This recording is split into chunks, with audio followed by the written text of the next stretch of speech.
கரூரில் விஜய் பிரச்சாரத்தில் கூட்ட நெரிசல் ஏற்பட்டு 41 பேர் பலியான விவகாரத்தில் சிபிஐ விசாரணைக்கு உத்தரவிட கோரிய வழக்கில் உயர்நீதிமன்ற மதுரை அமர்வில் விசாரணையானது தொடங்கப்பட்டிருக்கிறது. இது குறித்தான விவரங்களுடன் செய்தியாளர் ராஜகுமரன் இணைப்பில் இருக்கிறார். வணக்கம் ராஜகுமரன், விவரங்கள். தமிழக வெற்றிக் கழகத்தின் சார்பில் கரூர் கூட்ட நெரிசல் உயிரிழப்பு சதி இருப்பதாக குறிப்பிட்டு தொடுக்கப்பட்டிருந்த அந்த மனு குறித்த விசாரணை தற்பொழுது மதுரை அமர்விலே தொடங்கி இருக்கின்றது. இந்த பிரச்சாரத்தை பொறுத்தவரை கடந்த சனிக்கிழமை இரவு தமிழக வெற்றிக் கழக தலைவர் விஜய் 7 மணிக்கு மேலாக கரூர் நகரத்தில் அமைக்கப்பட்டிருந்த, அதாவது தனக்கு ஒதுக்கப்பட்டிருந்த இடத்திலே தேர்தல் பரப்புரை மேற்கொள்ளும் பொழுது இதுவரை இல்லாத வகையிலே ஒரு பெரிய கூட்ட நெரிசல் ஏற்பட்டு ஏராளமானவர்கள் உயிரிழந்திருக்கின்றார்கள். குறிப்பாக மூச்சு திணறல் உள்ளிட்ட பாதிப்புகள் காரணமாக அவர்கள் உயிரிழந்திருந்த நிலையில்தான் பல்வேறு மனுக்கள் அது தொடர்பாக தனித்தனியாக தாக்கல் செய்யப்பட்டிருந்தன. அனைத்து மனுக்களையும் தனித்தனியாக விசாரிக்கின்றோம் என்று உயர்நீதிமன்ற மதுரை கிளை கூறியிருக்கின்றது. ஏற்கனவே சென்னை உயர்நீதிமன்றத்தை பலரும் நாடியிருந்தார்கள். தமிழக வெற்றிக் கழகத்திற்கு கட்டுப்பாடுகளை விதிக்க வேண்டும், அந்த கட்சியினுடைய செயல்பாடுகள் தொடர்பாக மனுவில் குறிப்பிட்டெல்லாம் சென்னை உயர்நீதிமன்றத்தை நாடியிருந்தார்கள். என்றாலும் கரூர் என்பது மதுரை உயர்நீதிமன்ற கிளையினுடைய அமர்வு வரம்புக்கு உட்பட்ட பகுதி என்பதால் கரூரில் நடைபெற்ற நிகழ்வு தொடர்பாக உயர்நீதிமன்றத்தினுடைய மதுரை கிளையை நாடுமாறு சென்னை உயர்நீதிமன்ற நீதிபதிகள் கூறியிருந்தார்கள். அதன் பிறகுதான் சென்னைக்கு வந்த அந்த மனுக்கள் எல்லாம் மதுரைக்கு மாற்றப்பட்டு இன்று விசாரிக்கப்படுகின்றன.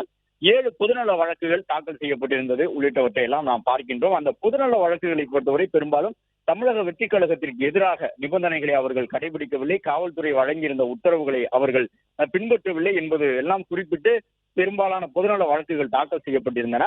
என்றாலும் இந்த பிரதான வழக்கு என்பது சிபிஐ விசாரணைக்கு இதை மாற்ற வேண்டும், தமிழ்நாடு காவல்துறை மீது எங்களுக்கு நம்பிக்கை இல்லை, நடந்திருக்கக்கூடிய குற்றங்களுக்கு நாங்கள் காவல்துறையை ஒரு காரணமாக பார்க்கின்றோம், எனவே குற்றஞ்சாட்டப்பட்டவர்களே இந்த வழக்கை விசாரிப்பது நீதிக்கு உகந்ததாக இருக்காது என்று குறிப்பிட்டு தமிழக வெற்றிக் கழகத்தின் சார்பில் இந்த மனுவை தாக்கல் செய்திருக்கின்றார்கள்.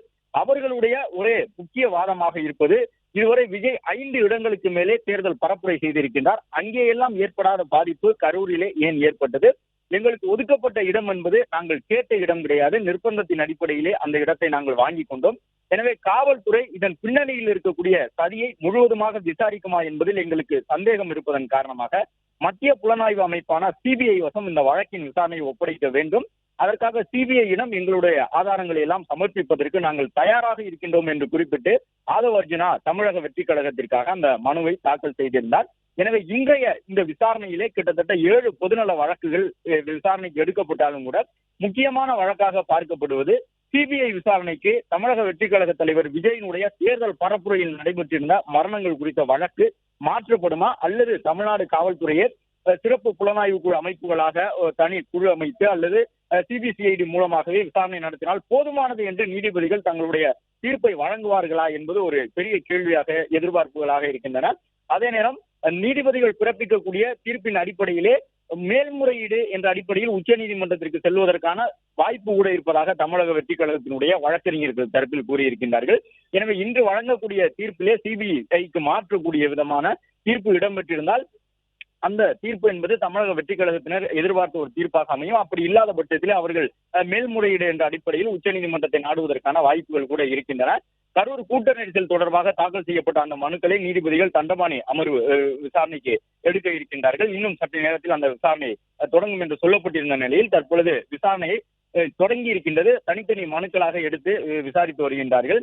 இந்த மனுக்கள் ஒவ்வொன்றுமே தனித்தனியாக விசாரிக்கப்படும் என்று நீதிபதிகள் கூறியிருக்கின்றார்கள். ஏனென்றால் இந்த வழக்கை மதுரை கிளை மிக முக்கியத்துவம் வாய்ந்த ஒரு வழக்காக பார்க்கின்றது. இன்று இந்த வழக்கில் பிறப்பிக்கப்பட உள்ள தீர்ப்புகள் அல்லது இந்த வழக்கு விசாரணையின் பொழுது நீதிபதிகள் சொல்ல உள்ள அந்த அறிவுறுத்தல்கள் என்பது இந்திய அளவிலே எதிரொலிக்கக்கூடிய ஒரு அறிவுறுத்தலாக இருக்கும். ஏனென்றால் தேர்தல் பல்வேறு மாநிலங்களில் நெருங்கியிருக்கின்றது. தமிழ்நாடு உள்ளிட்ட மாநிலங்கள் எல்லாம் சட்டப்பேரவை தேர்தலை எதிர்கொள்ளப் போகின்றன.